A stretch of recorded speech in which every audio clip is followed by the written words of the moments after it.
I never thought silence could be this loud. The sound of the front door slamming shut behind me echoed through my mind like a final judgment. It was the last sound that house allowed me to hear. No footsteps followed me. No voice called out in regret. Just the mechanical click of the lock turning, and that was it. After 8 years of marriage, all it took was a sentence. 8 simple words. I need you gone by the weekend, Rachel. Dear viewers, welcome to our channel. Subscribe to receive more stories every day. No shouting, no tears, no explanation that made sense. Brandon stood there, arms crossed, like a landlord evicting a stranger. Behind him, Chloe, the woman who'd been our realtor, our neighbor, and apparently his mistress, peeked out from the hallway, barefoot in the kitchen I once designed down to the backsplash tiles. She smirked at me. I didn't smirk back. I didn't cry either. Not in front of them. I packed what I could in a single suitcase, one that barely zipped shut, and left before midnight. I didn't say goodbye to the house, though I wanted to. I had loved it like a person, nursed it back to life after Brandon had inherited it from his family. Scraped paint from crown molding, spent weekends on the porch sanding window frames while Brandon networked at the golf course. I had been the caretaker of that place. And yet, when he tossed me out, it didn't blink. I slept in my car that first night. It was parked down by the river, just far enough from town that no one would recognize me. Just me and the whisper of flowing water, muffled by the thin barrier of a car door. I clutched my phone all night like it could ring with a different reality. But it didn't. Only one text came through, and it wasn't from Brandon. It was from my bank. Your account ending in 9245 has been closed. He had taken care of that too. The next few weeks blurred. I stayed with a friend for a short time, but she had her own family to worry about, and I couldn't be the ghost on her couch forever. I took a job at a nursing home. Not glamorous, but familiar. My certification had lapsed years ago, but they needed help and I needed purpose. Wiped tables, fed residents, changed linens, smiled through 12-hour shifts, kept breathing. I rented a room from an older woman named Mrs. Grant, who smelled of cinnamon and smoked long, thin cigars on the porch. She didn't ask questions. I didn't offer answers. We coexisted, and that was enough. By the time the letter came, I had stopped expecting anything. It arrived in an envelope with no return address, just a single sentence typed neatly on ivory paper. The funeral will be held on Saturday. I hope you'll come. First I thought it was a mistake. Then I saw the signature. Charles Whitmore. Brandon's father. My ex-father-in-law. The man who once called me his favorite daughter-in-law, even though I'd been the only one. A stern man with a stone face who never wasted words. He had never told me he liked me. But he had never hidden it either. I folded the letter 3 times, pressed it against my chest and cried. Sycamore Hill looked smaller than I remembered. The lawn was trimmed, the porch repainted. Chloe was there, of course, wearing a black dress 2 sizes too tight and clutching Brandon like a stage prop. There were whispers when I arrived, heads turned, some with pity, some with curiosity. I didn't care. I walked in chin up. The service was short. Charles hadn't wanted anything grand. Plain pine casket. No slideshow, no choir. Just a minister and a few words about integrity, work ethic and family legacy. But there was something about the way the lawyer, Mr. Beckett, kept glancing at me that made my skin prickle. Thank you all for coming, Mr. Beckett said, standing in the study with a stack of papers in his hand. As executor of Charles Whitmore's estate, I'll now proceed with the reading of his last will and testament. Brandon leaned back in the leather chair that had once belonged to his grandfather. Chloe curled next to him like a cat ready to pounce on a warm lap of money. Mr. Beckett cleared his throat. To my son, Brandon Whitmore, I leave the contents of my personal library and my grandfather's watch collection. Chloe blinked. Brandon's smirk faded. To my grandson Leo, I leave my savings bond portfolio and a college fund to be held in trust until his 21st birthday. He paused. To Rachel Whitmore. The room went still. I hadn't used that last name in 2 years. I leave the deed to the house on Sycamore Hill, in full and irrevocable ownership of all land surrounding it. This decision is final and uncontestable. My heart stopped. The air shifted. Chloe stood up so fast her chair scraped across the wood. This is a joke, right? Brandon's face turned the shade of wet concrete. Mr. Beckett looked up, calm as ever. There's also a letter addressed to Mrs. Whitmore. Hand-delivered. He placed it in front of me. Rachel, I watched what he did to you. I saw how you carried this family. Quietly, without asking for praise. That house was never his. He didn't earn it. You did. I may not have said it often, but I saw you. And I wanted to make sure you were seen long after I was gone. Take care of the house. It belongs to the only person who ever truly respected it. Charles. I folded the letter gently. My hands didn't shake. Brandon opened his mouth, but no words came. For the first time in our entire marriage, he had nothing to say. I stood up. I'll be moving in tomorrow, I said, as calmly as if I were discussing the weather. And I walked out of that house. Not as a memory, not as a ghost, but as the rightful owner. I stood on the porch of Sycamore Hill again, this time with the keys in my hand, not trembling like before but steady. The scent of jasmine in the breeze hadn't changed. The heavy oak door still creaked when I opened it. But everything else felt different. Because this time I wasn't stepping into someone else's house. This time I was home. I didn't need much. Few suitcases, coffee maker, a lamp I found on clearance. I didn't bring furniture or ask anyone to help. There was something sacred about returning to this house on my own terms. Every room had memories etched into the walls like fingerprints, some good, some unbearable. The bedroom still had the faint outline where our headboard once leaned.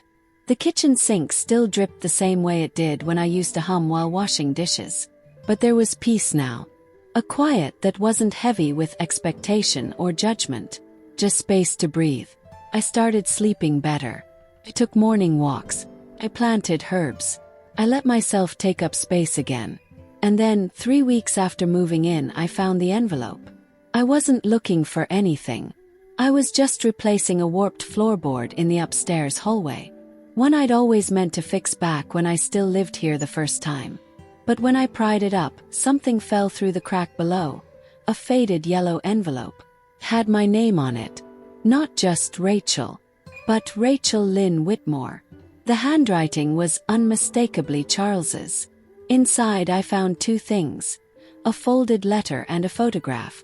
The letter was dated 2 months before he died. Rachel, I'm sorry this has to come to you like this. There are things you don't know about this house. About the money. About Brandon. He lied to you about the mortgage. About how he paid for his residency. There's a reason he pushed you out. He was trying to hide what he did. And I think Chloe helped him. Look behind the panel in the fireplace. The truth is there. You deserve to know. C.W. My chest tightened. I turned the photo over. It was grainy but clear. Brandon standing outside a bank I didn't recognize, holding a check. The signature on the check was forged. Charles's name scribbled at the bottom. I didn't wait. I headed for the living room. Took an hour to figure out how to open it. Behind the ornate wooden mantel, just above the ash trap, was a slim rectangular panel. I used a screwdriver to wedge it loose. Dust spilled out first, then a metal box. Inside was a flash drive, another photo, and a sealed folder with legal documents. I plugged the flash drive into my laptop. A series of PDF files loaded. Scanned statements, forged documents, fake invoices, and transfers from Charles's estate account that Brandon had initiated without authorization. Hundreds of thousands of dollars. Some of it had gone toward luxury purchases. But most had gone to a shadow account in Chloe's name. The second photo was of Brandon and Chloe at a notary office. The date on the timestamp was just 2 weeks before Brandon filed for divorce. And the document in front of them was a fake will. A forgery they had attempted but never used. My hands clenched around the folder. These weren't just betrayals. These were felonies. I didn't rush to confront him. Not right away. I let the tension build. I wanted the moment to hit like thunder. So I waited for the perfect time. And it came during Leo's school fundraiser. Everyone was there, teachers, families, donors. Brandon and Chloe showed up dressed to impress, acting like royalty. I waited until halfway through the silent auction, then asked the host to play a short video in memory of Charles Whitmore. What played instead were the PDFs from the flash drive, Brandon's transfers, the forged signature, the time-stamped photo of him and Chloe at the notary, played on loop, projected across a wall 15 feet wide. The room went silent. Chloe gasped, Brandon went pale, and then the whispers began. He stormed up to me, fists clenched. "What the hell do you think you're doing?" "Correcting history," I said, louder than necessary. "And protecting your son from growing up thinking theft is how you build a legacy." The school principal stepped in before things turned physical, but the damage was done. The next morning I filed the evidence with a lawyer. Not to sue, yet, but to make sure the truth was on record. The weeks that followed were surreal. Brandon and Chloe became pariahs in the community. Word spread fast. Parents refused to sit next to them at PTA. Real estate clients dropped Chloe like a hot stone. Brandon's license came under review after a formal complaint was filed with the hospital's ethics board. And me kept going, kept living. The house began to feel less haunted, more alive. I started volunteering at the same shelter I once stayed at. Gave quiet advice to women with bruises on their wrists and fear in their eyes. I wasn't bitter. Not anymore. I was just awake. The house was quiet again, but not empty. There was something different in the air, like the walls had finally exhaled after holding their breath for years. The rooms no longer whispered memories I didn't want to hear. Now they hummed with new routines. My routines. Herbs thrived on the kitchen sill. My favorite chair faced the sunrise. The old dining room table, one I'd found at a flea market and refinished myself, sat where it belonged again. Peace, I learned, doesn't always come with stillness. Sometimes it comes with motion, knowing you're moving forward even if no one else claps. But then came the knock on the door. I opened it to find a girl, no older than 12, holding an envelope. Her cheeks were flushed, her eyes cautious but curious. Behind her stood a woman in her 40s, dressed plainly, with a tight braid and a nervous smile. "Are you Rachel Whitmore?" the woman asked. "I am," I said slowly. She handed me the envelope. "I was told to give this to you after he passed. He said you'd know what to do." There was no name mentioned, but the handwriting on the envelope was unmistakable. Charles Whitmore. "Rachel, if you're reading this, then everything else has been set in motion. But I have one more truth to pass on. One more act of reckoning. The girl who delivered this letter, her name is Ella. She's Brandon's daughter. He doesn't know. Her mother was a nurse he had a relationship with during his rotation in Charleston. She passed away from complications when Ella was 4. She has no family left. None, except the one that denied her before she could even speak. I found her, and I provided for her quietly. But now I want her to have more. Not just money, name, story, home. Only you can decide what comes next. Whatever you choose, know this. I trusted you to be the heart of this family. You always were. Charles." I read the letter 3 times. Ella stood in the doorway, glancing around the porch like she wasn't sure if she was allowed to look. I stepped aside. "Would you like to come in?" "Yes." She nodded, and just like that, the house made space for someone new. I didn't tell Brandon about Ella. Not yet. He had forfeited his right to be part of stories bigger than his ego. Instead, I brought in a lawyer and ensured Ella had access to Charles's trust fund, which had been sealed in her name, legally and irrevocably, under Rachel Whitmore as her legal guardian. I enrolled her in a school nearby. Good one. She liked science. Asked a lot of questions. She was quiet at first, then curious, then bold. She reminded me of myself. Or maybe she reminded me of the girl I could have been if someone had believed in me early enough. We didn't rush it. We didn't label anything. But one night, 2 months later, she called from her room. "Mom!" I froze in the hallway. "Yes," I said, holding my breath. She didn't repeat it. Just smiled when I came in, as if the word had always belonged to me. He came back, of course. They always do. He showed up at the gate one Saturday, looking weathered. He'd lost weight. His shirt wasn't ironed. For the first time in his life, he looked like a man who wasn't being catered to. "I know about the house," he said. "I assumed you did." He shifted. "And the girl?" I said nothing. "I want to see her." "Why?" "She's mine." "She's not a possession." He flinched. "I'm trying to do the right thing now." "You're late." He stepped forward. "Rachel, please." I closed the gate. "You don't get to knock on the door you burned down," I said softly. "This house knows who protected it. You weren't one of them." He didn't fight me. Just stood there, hands shaking, watching as I turned and walked away. Ella was watching from the window.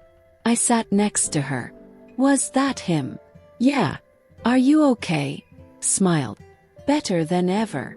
Weeks later, while going through Charles's old office, I found one last locked drawer.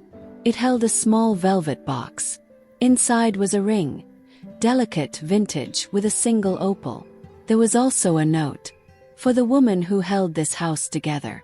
For the hands that worked, and the heart that stayed true. This isn't a gift. It's recognition.